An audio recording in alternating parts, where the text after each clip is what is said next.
Hello, hello. I am Karen Jean-François, and this is the Women in Data podcast. A podcast where every other week I interview some of the most inspiring women working in data.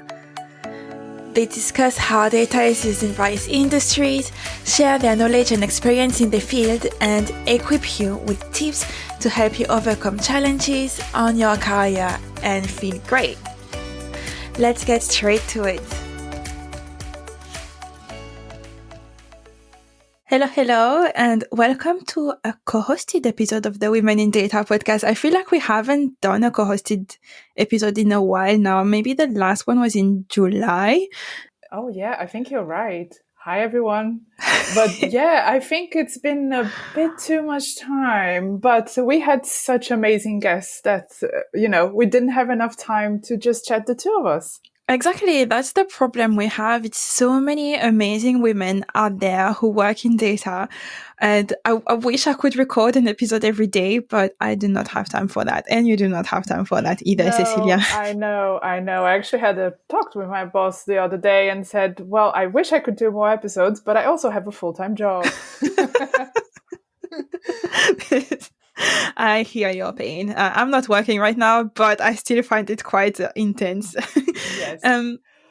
Today we're going to talk about such an amazing topic. And a few years ago, basically, I ran a survey where I wanted to identify the challenges that data professionals were facing, because I was thinking, what kind of content can I create to support people?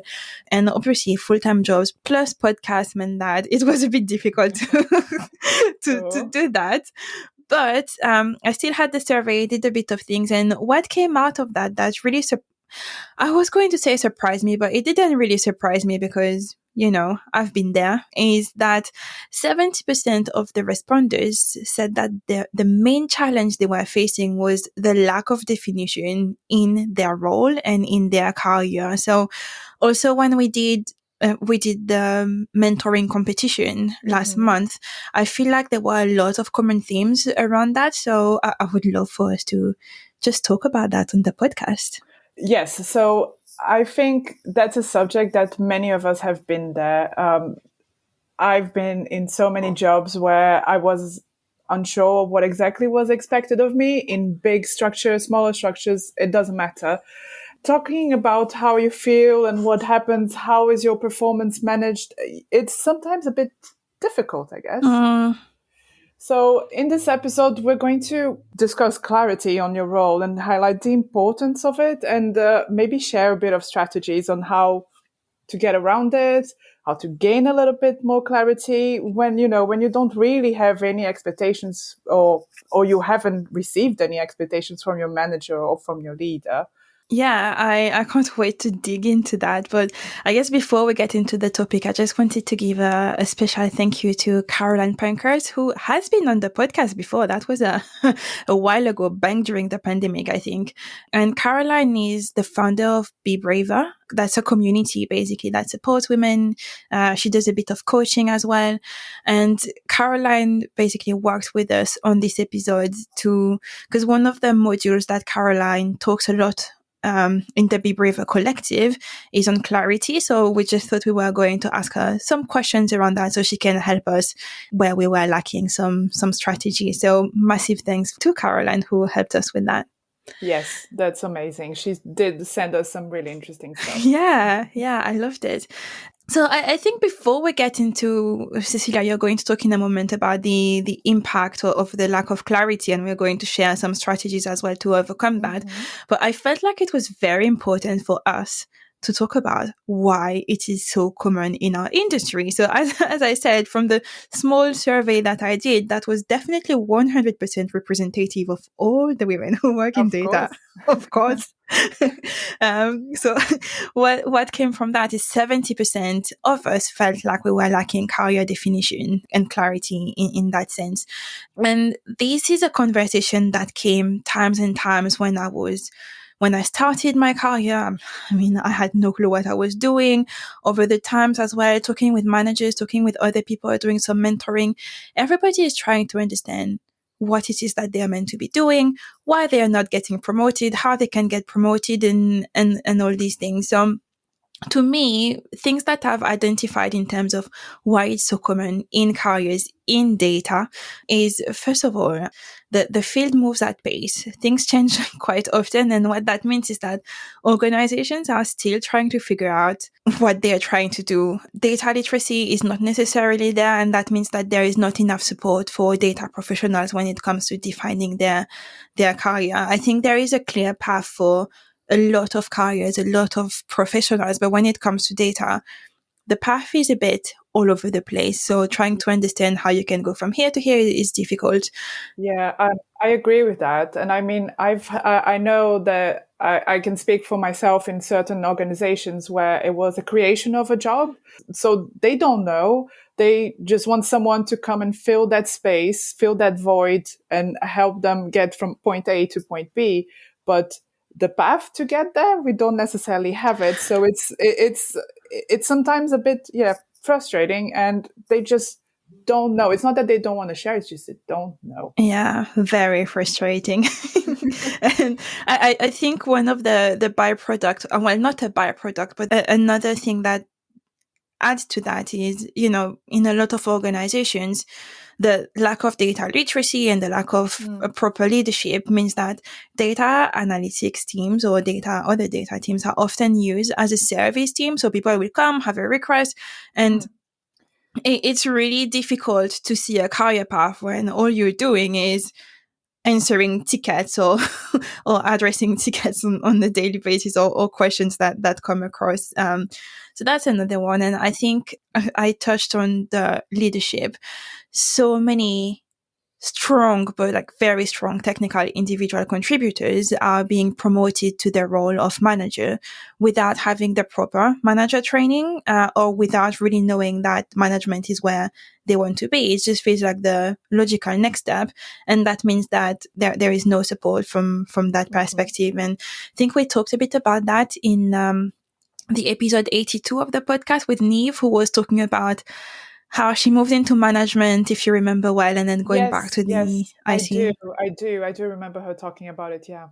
Yeah, and then the last one on that is one I'm very passionate about. Is it feels like managers in data are superheroes. We expect so much from the managers. They need to be strong at stakeholders management, people management, but they also have to do some IC work. And I'm thinking, how are we expecting managers to manage their team if they have to do so many different things? Sometimes it feels like they're doing 10 different jobs. So that's why I think we have this problem in our field in general. But Cecilia, what have you seen in terms of impact of this lack of clarity? Well, I think this is something I did a little list, and I think all of those things are the ways I felt. When we were preparing this episode, it was all things that I've been feeling or I felt in previous positions, and in a way, you can think that because you don't really have expectations, or people don't have expectations of you, you can feel that perhaps you're going to feel a little bit liberated. But actually, I just felt confused. Mm, I just didn't know where to go, what should I be prioritizing? What is the most important thing here? Where should we concentrate our energy? I just couldn't figure it out. And then because of that, I was just feeling very anxious about it. It will go from something very simple. So if, for example, am I supposed to be online from 9 in the morning until 5:30 p.m. or I not? remember talking about that with you. Yes. This is just Yes, this has this is your happened. hospitality background thing. Yes, I'm sorry. Some things, take time to take away the trauma, but but it's one of those where it's like it feels too small to discuss with someone in the SLT or someone else in the team, but also, well, I want to know what is expected of me. Am I supposed to be sitting on the chair, or can I just do my thing? And actually, whilst preparing this episode again, I was doing a bit of research and found out that 31% of employees in the UK attribute stress to the lack of control and lack of support in their Wow. jobs, which I thought was quite big. I mean, you can be stressed because of your workload or long hours or whatever it is, but because of lack of control and support, I feel that this is fairly easy to fix, I Mm, guess. I think also sometimes you can also feel that, because you don't have support or control, or you don't have all of those expectations, you can feel a little bit unsafe or like unsure of what exactly is your role, where you should be going, where you could grow. And I guess it also impacts a little bit on your performance. And mm. well, like we said before, the priority setting, where do we want to go from there? So Karen and I have put together a few, well, with Caroline's help, a list of a little, of a few tips on how to get over that, right? Yeah. And when I was listening to you, I was thinking, oh, yeah. So when you mentioned the impact on performance, I'm thinking what that does to motivation, actually. Mm. The motivation to do your work, pursue your career is quite big, because if you don't know what people are expecting from you, how you can get to the next step, what the next step should be. Yeah. As you said, stress and low motivation, definitely. When we were looking at the strategies, we felt like we would split it in three different parts. So, research and data collection for the first one, consolidating your finding and crafting your role. I love the word of crafting your role. That's such a visual one for me. And then the last one is identifying a way forward. So, in terms of research and data collection, Cecilia, do you have any views on that? I think you need to go back to basics. Communication is key, definitely key here. So go back to HR, understand how are the system or processes in place, what kind of research can they provide you. Perhaps there's already a personal development plan. Sometimes there is, sometimes there isn't. Mm, I've been there. Uh, so, is there any kind of template that can help you with that? Because perhaps even, the person who you're reporting to don't even know that exists or hasn't even had the opportunity to search for it. yeah, I think especially if no one has asked the question before, Well, that will definitely happen. While HR is a great place to start, I think I would go to them first. I've also worked in many organizations that did not have a people or HR team, and it was, yeah, especially yes, the yes. the smaller ones.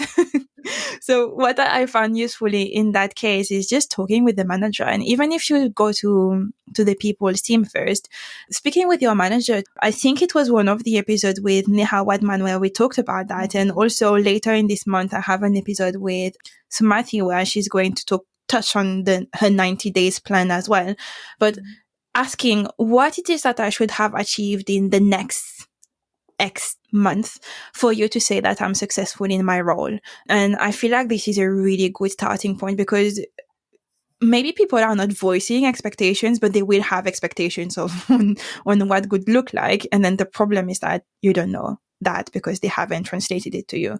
So ask about that. If you're not currently employed, this is also a possibility, or you don't feel comfortable speaking with your manager. I know not everyone has an open an easy conversation with their managers, and it can also feel like a bit daunting to have this conversation. Reach out to your network, seek a mentor to be able to identify these things, talk to a friend. I think Cecilia, you and I, we've been talking a bit about these things, and just sometimes bouncing ideas has been quite helpful. Yeah.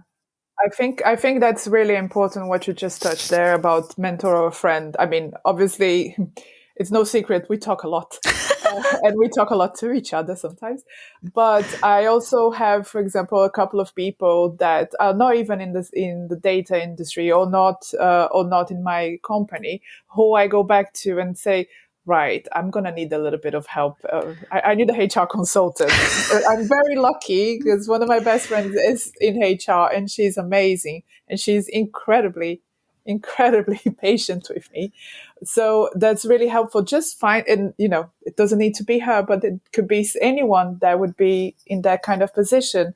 Or sometimes just having someone with a different point of view. This is actually a really good shout. So, when I was talking about not having HR in the organization, sometimes you can just reach out to someone else's HR. I have a friend who was, there was a situation of redundancy in her organization, and there was no people's team, and she had no clue what she should do, how she should handle this conversation. And I just connected her with one of our people's person, and they helped her out. So I think sometimes that's quite handy. Yeah. Yeah, so aside from HR and the manager, I think, I mean, I can't talk about data without talking about stakeholders, right? So Obviously. obviously, sitting with the stakeholders to understand what's important to them, what their priorities are, can also help you shape your path and also gain some clarity.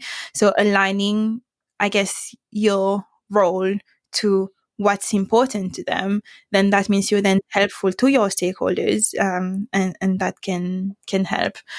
Do you have anything else on that, Cecilia? I think the other thing, and again, going back to basics, go back to your job description. What does it say over there? I mean, I know that if I go back to my job description today, I'm in my position, it's been 2.5 years. Oof. I'm pretty sure that it's not necessarily exactly the same to what I'm doing right now. So I think, I mean, normally when you're trying to set expectations and clarity in your job role, you should probably try and do it in the beginning of the position. But, maybe going back to the job description and going, right, so what does this mean? How can I translate this in my day-to-day job, and so on and so forth?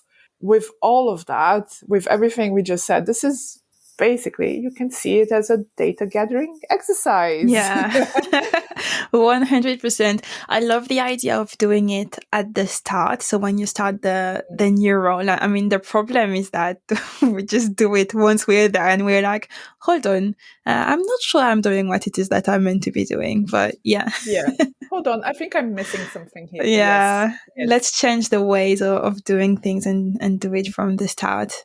Going into that second section, as you described in the beginning. So consolidating the findings and crafting your role. So I guess after you gathered all of that data, you need to summarize expectations and standards based on everything you've discussed with the stakeholders, with your HR, if there is one, with your with the person you're reporting to, if there is one, with your amazing friend in HR, with everything, with everyone else. And what is it that you want?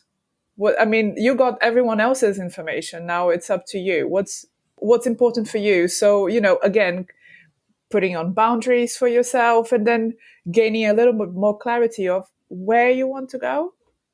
Yeah, so that's getting the part of what the organization want and then what you want, and then smashing that together into a more consolidated piece, I guess. That's it. Yeah, something I found useful as well, and I hadn't come across it before I joined Monzo, is the role framework. Before Monzo, I worked in very small organizations all the time, and we were just like, doing whatever. And I had put in place performance development plan or personal development, not performance, personal development plans and all these things before. But I found at Monzo the approach of understanding your role with the role framework to be quite a strong one, and the one that you can do for yourself if there is not one in place already in the organization, is thinking about what are the skills and behaviors that are needed to be successful in your role based on all this investigation, data gathering and summarizing that you've done in the previously, and how I see this translating. So I know just talking about it like that, it seems a bit abstract. So let me give you an example, and I'm going to take the example of a data analyst because this is what I know, but then you can do your own examples and find what that means for you. So how I would see, for example, a skill that could be put in a framework for a data analyst, and you can have different lists of skills. Don't make it too long because otherwise expectations are set a bit too high. But it could be, for example, being proficient in SQL coding or in manipulating data. That could be a skill. A behavior could be being able to communicate results in an effective way to stakeholders.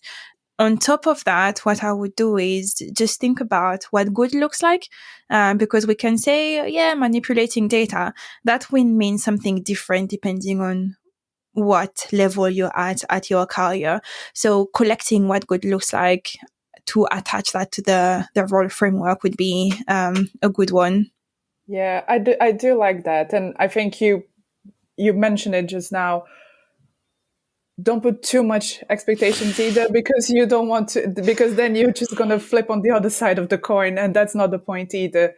I think setting expectations and clarity to the point where you feel comfortable also in. But I think what is important here is you can set all of this up, but then think of also how you're going to measure that. How are you going to see in 2 months, 3 months, 6 months, a year, whatever it is? How are we going to see that you gain the SQL coding that you needed? And I think something that could be quite interesting in this process is also to involve your manager Oh in yeah. crafting what exactly good looks like in 6 months or whatever time frame you're looking for. Yeah, I agree, because at the end of the day, the person who is measuring your performance is your manager and their manager as well, depending on the hierarchy you have in the business. So once you've done that, involving them to get validation that you're on the right path is quite important. I mean, if you gain clarity and then your clarity is different from the clarity of the organization, although having gathered the information, I'm guessing it will be aligned, but you do want to make sure you have validation on that. So how would we move forward from that thing? Right. So I think here is when you also have a bit of reflection and just understand a little bit. Well, first of all, what are your strengths? What are you about? What are you bringing to the table? And I'm sure everyone has their own. Where exactly is that you want to go? Where do you want to grow? In the same department, a different department, a higher position, in on a side. Mm, On a side position, whatever it is there already opportunity to do so? Or maybe that's something that needs to be created. How can we create that? I think what is important here is to understand where you're coming from, where you want to go, how can you do that? And with that, setting up the goals with all of that reflection you've done so that you can continue growing and continue going forward. yeah, I love that. So setting the goals off the back of your framework, and also looking at where your strengths are, where you want to grow, and the opportunities to do that. Just want to add briefly to that as well. So we spoke about the career framework, but putting together a personal development plan off the back of your finding is quite impactful. And I realize, I mean, now we're talking about that, I'm thinking this is a lot of work. I mean, career development. Career development is a lot of work, and if you want to succeed, then I guess you need to move from that perspective. It is a lot of work. It is very rewarding, but then also, you don't need to do all of the things. You can just pick and choose. Yeah. We're not going to tell anyone off. Yeah, I know that in my development plan, what I do is I only put one or two skills for Yeah. for the, not necessarily for the year, but for the quarter or the half, so that I don't feel overwhelmed. There was a time where I had so many in there, and what was happening is that no learning was happening. So so Yeah. I find that focusing on one or two areas for development at a time is quite a good way to do that. And on the way forward as well, we did touch on it previously, but getting validation from your manager, getting the manager to review your plan, your framework, and how you're going to approach this and talk about it. Mhm. It depends on how often you want to have the conversation, but I want to say at least every other month, Mhm. just to make sure that you're on track with your progress. That what you don't want to do is not talk about it for 6 months and realize, oh, I went off track and Yeah. I still don't have clarity. So Yeah. making sure you have regular conversations with your manager is quite key.